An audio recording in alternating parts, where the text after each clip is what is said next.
Saludos, bienvenido a la clase de biología. Continuando con nuestro aprendizaje y con el tema de niveles de organización, ¿ya? El día de hoy estaremos ampliando un poco más lo que es el tema de bioelementos. Bio, que significa vida, y elementos, justamente elementos para la vida. Los elementos para la vida se dividían en dos, ¿de acuerdo? En primarios y en secundarios, ¿de acuerdo? Recordar de que no todos los elementos de la tabla periódica están en nuestro cuerpo, solamente algunos necesarios para la vida. Ahora, se dividían en primarios, en básicos y complementarios. ¿Cuáles eran los primarios?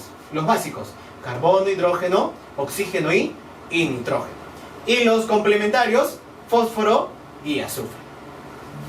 Los secundarios: sodio, cloro, potasio, calcio y magnesio. Nosotros teníamos una memotecnia y le voy a sugerir de que se lo aprenda porque le voy a preguntar en algún momento. Ya estamos pronto a llevar las clases en vivo, ¿ya? Es que ¿cómo era la memotecnia? Nadie clama como Carlos Magno. Ya está. El otro también tenía una memotecnia, ¿no? El hierro, el cobalto, el yodo, el zinc, el cobre, el manganeso y el flúor. ¿Cuál era? Feo, come y sin culpa, manotea, feo, ¿ya? Esa es la memotecnia. Hay que aprenderlo para conocer los elementos secundarios. Vamos a ver primero los elementos primarios, o sea, el carbono, el hidrógeno y el oxígeno al menos. Estos los podemos encontrar en las plantas, en las algas y en las bacterias. ¿Qué de particular tienen estos tres organismos? Plantas, algas y bacterias. Vamos, recuerda de seres vivos. Estos de aquí eran seres autótrofos. ¿Qué significa seres autótrofos? Vamos, recuerda. Seres autótrofos eran aquellos que producían su propio alimento. Producen su propio alimento a partir de moléculas inorgánicas, a partir de moléculas simples, como estos tres, ¿ya? Ejemplo de ello es la fotosíntesis. La fotosíntesis es un proceso constructivo, se construye. Y acuérdate, y esta es pregunta de admisión, ¿qué molécula se construye en el proceso fotosintético? La glucosa, ¿de acuerdo? La molécula de glucosa. La glucosa es una molécula energética que sirve, para producir moléculas de ATP, muchas moléculas de ATP. Para ser exacto, una molécula de glucosa va a producir de 36 a 38 moléculas de ATP. ¿Y qué cosa es la molécula de ATP? La molécula de ATP es una moneda universal energética, o sea, de que todas las células pueden intercambiar energía a partir de ATP. Yo te doy ATP, tú me das ATP y después lo convertimos o lo rompemos y obtenemos energía. Pero esa es la función que tiene estos elementos de aquí.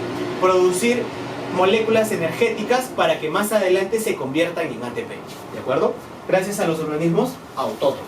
Las plantas, las algas y las bacterias por medio de la fotosíntesis. Por eso te dice aquí, ¿no? ¿Qué cosas son ellos? La base de la cadena alimenticia. Ahí lo tenemos. Oye, continuamos con el nitrógeno, que se representa con la letra N. Lo vamos a encontrar en las proteínas. Ahora, a una gran cantidad de nitrógeno en el organismo, o en las plantas en este caso, va a producir plantas grandes y verdes oscuras. Sin embargo, la deficiencia va a producir lo contrario, o sea, plantas pequeñas y amarillentas. La importancia del nitrógeno. Pero no te vayas a olvidar, conforman a las proteínas. Continuamos. Fósforo, que se representa con la letra P, lo vamos a encontrar en el ATP. ¿Qué te acabo de decir sobre el ATP? El ATP es una molécula energética muy poderosa. Es producto de reacciones químicas, bioquímicas para ser exactos. Uno de ellos es el ciclo de Krebs. En el ciclo de Krebs se produce una gran cantidad de moléculas de ATP. ¿Y qué significa ATP? Adenosin trifosfato. 3 fosfatos en su interior. 3 fosfatos. Fósforo, ¿ya? ¿Dónde más encontramos el fósforo? En los ácidos nucleicos. ¿Cómo qué ácidos nucleicos conocemos? Los ácidos nucleicos como el ADN y el ARN, ¿ya? Esos dos. O sea, el ácido desoxirribonucleico y el ácido ribonucleico. Ya está. La deficiencia del fósforo va a producir enanismo. Una planta que no está siendo abonada, o en la tierra hay pocas cantidades de fósforo, si es que dicha planta de repente es una espiga que normalmente debe tener 1 metro, 1,5 metros de altura, tendrías 30 centímetros a 60 centímetros. enanismo. ¿Que también hay enanismo en las plantas? Sí, también lo hay. Y es por la deficiencia de una de las moléculas, biomoléculas importantes. Siguiente, el azufre, que se representa con la letra S, ¿ya? Son indispensables para la clorofila. ¿Y dónde encontramos a la clorofila? A ver, fíjate, ¿dónde está señalando? Ya. Va a formar parte de la pigmentación, o sea, de la coloración de las plantas. La clorofila es el color verde que tienen las plantas. El azufre va a constituir la clorofila, ¿de acuerdo? La clorofila. La clorofila sirve para absorber la luz solar. Absorbe la luz solar y produce la fotosíntesis. Foto significa luz. Gracias a la clorofila o al azufre se produce clorofila y gracias a la clorofila se produce la fotosíntesis. ¿Dónde más podemos encontrar? En las proteínas, en el huevo, en las carnes rojas, en el hígado, en los músculos. ¿Cómo se puede reconocer el sabor a azufre? Ah, porque mira, lo podemos saborear ¿dónde? En la mostaza, en la cebolla y en el rabanito. ¿Qué es importante? Sí, mira, sí es importante. ¿Por qué? Porque tiene proteínas. Y a ti no te gusta consumirlo, mira. ¿Te das cuenta? La deficiencia del mismo va a producir un color verde, pero pálido. O sea, si es que la clorofila es el color verde y el azufre produce la clorofila, la deficiencia de este va a ser deficiente a la clorofila y por lo tanto no se puede desarrollar muy bien la fotosíntesis. Te voy a preguntar, bueno, siguiente, sodio, que se representa con la letra o con el símbolo Na. ¿Qué cosa es? O se encarga de la presión osmótica y también se encarga de los impulsos nerviosos. Aquí te he dibujado dos neuronas. Nuestro cuerpo está formado por una innumerable cantidad de neuronas. Cuantas más neuronas es mejor, así que hay que cuidarlas. Estas no se regeneran, por si acaso. Una vez que mueren, te quedas con las neuronas que tienes. A ver, estas neuronas tienen o se comunican, se transfieren impulsos nerviosos gracias a la sinapsis. ¿Qué cosa es la sinapsis? El impulso nervioso que se transfiere de neurona a neurona. Presión osmótica. La presión osmótica, osmo viene de agua, tiene que ver con la atracción que tienen las moléculas, o sea, la característica que tienen de atraer el agua hacia sí misma. Una de ellas es el sodio. Si es que una persona tiene muchos o pocos sodio en su interior, va a atraer agua, pero en menor cantidad. ¿Ya? O sea que dicha persona hasta se va a deshidratar. ¿Ya? Se va a deshidratar. ¿Ya? Lo mismo, pero si por el contrario, dicha persona tiene grandes cantidades de sodio, se va a encargar de atraer. Estas moléculas son osmóticamente activas, se encargan de la presión osmótica, atraen el agua. ¿Ya? Ahí está. Esta persona no está deshidratada, porque tiene muchos sales minerales. Justamente el sodio es un sal mineral, si usted lo prueba, es salado. Lo mismo sucede con el potasio, que también son sales, parte de los sales minerales. Por lo tanto, también va a cumplir la misma función, ¿no? Presión osmótica, se encargan de atraer el agua, y el impulso nervioso. El sodio, estas son las vainas de mielina. Cuando el sodio sale de las vainas de mielina, el potasio entra. Y cuando el potasio sale, el sodio entra. Y están en ese vaivén, en una bomba. Uno entra, el otro sale. Esa producción o ese ingreso y salida produce el impulso nervioso. Que los electrones, impulso nervioso o eléctrico, electrones, ¿ya? Los electrones vayan de una neurona o de una vaina hacia la otra y así sucesivamente. ¿Ya? Lo mismo sucede con el potasio. Bueno, ya te hablé sobre el potasio. ¿Ya? Presión osmótica, impulso nervioso y por lo tanto la carencia del mismo, ¿ya? La deficiencia de potasio va a producir una sensación de sed, deshidratación. También va a producir lo que son calambres musculares. Si es que no hay suficiente agua en nuestro interior, no vamos a tener suficiente oxígeno, no vamos a tener suficiente energía, por lo tanto. Si no hay energía, el músculo automáticamente sufre un calambre. Ese calambre significa de que se está obteniendo energía de ese músculo. Sin embargo, nosotros sentimos un dolor. Para poder prevenir esto, ¿qué tenemos que hacer? Una buena respiración. Un buen calentamiento antes de hacer una fatiga larga, ¿no? Una fatiga, un desgaste físico. ¿De acuerdo? Ya está. El cloro. El cloro, muy parecido a los anteriores al potasio y al sodio, es parte de los sales minerales. ¿Dónde la encontramos? En la orina, en el sudor y en la leche.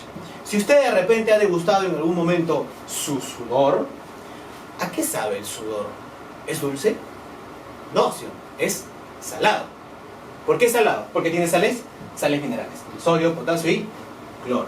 Su cuerpo automáticamente libera estos sales minerales hacia el exterior, ¿ya? Y una vez que están afuera, se encargan de atraer el agua, pero en este caso hacia afuera.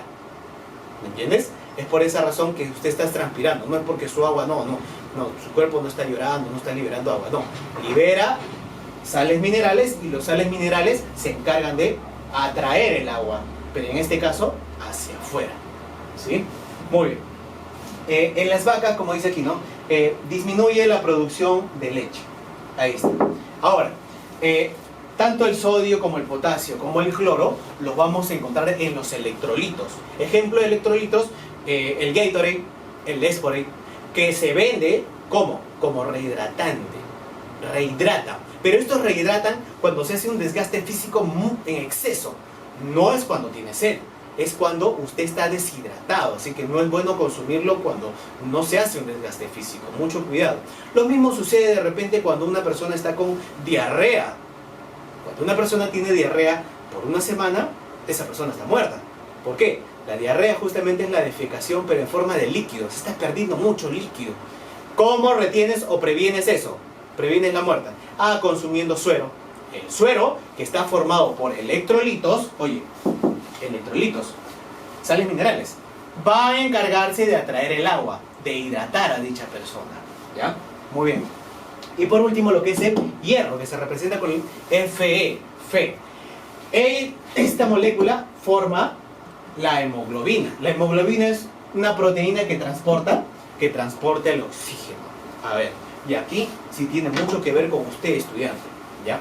A ver, la deficiencia del hierro va a producir cansancio y anemia. Y ahora te lo voy a explicar. Mira aquí. La hemoglobina se encuentra en los glóbulos rojos, o conocidos como eritrocitos. ¿Cuál es la diferencia entre estos dos? Rápidamente, hacia el ojo. Claro, uno es más rojito que el otro. Si es que uno es más rojo, quiere decir de que tiene suficiente hierro. Y si tiene suficiente hierro, tiene suficiente hemoglobina. Y si tiene suficiente hemoglobina, tiene suficiente o transporta suficiente oxígeno. Y si hay suficiente oxígeno en nuestro cuerpo, hay suficiente energía. Si sucede lo contrario, si hay poco hierro, va a estar pálido. Si hay poco hierro, por lo tanto no va a haber suficiente oxígeno, no hay suficiente energía y dicha persona va a estar cansada, con sueño, sin energías. Y a la larga, ya, esto de aquí se llama una anemia. ¿Ya? Una anemia. Pero si es por deficiencia de hierro, una anemia ferropática. ¿Ya? Por ferro. Anemia ferropática. Ya, jovencito, entonces, importancia de consumir bastante hierro, ¿no? A veces las señoritas también tienden a ser un poco pálidas. No por su color natural, sino porque ellas tienen lo que es el periodo. Entonces, a ellas al sufrir el periodo justamente liberan grandes cantidades de sangre o cantidades de hemoglobina también que se está perdiendo, y por lo tanto la palidez de ellas se debe a ¿qué? Justamente a que hay poco hierro en su cuerpo. ¿De acuerdo? Entonces, la importancia de conocer las biomoléculas y qué es lo que produce en nuestro cuerpo va a prevenir una gran cantidad de enfermedades. Muy bien, jovencitos, nos vamos a quedar ahí hasta la siguiente clase.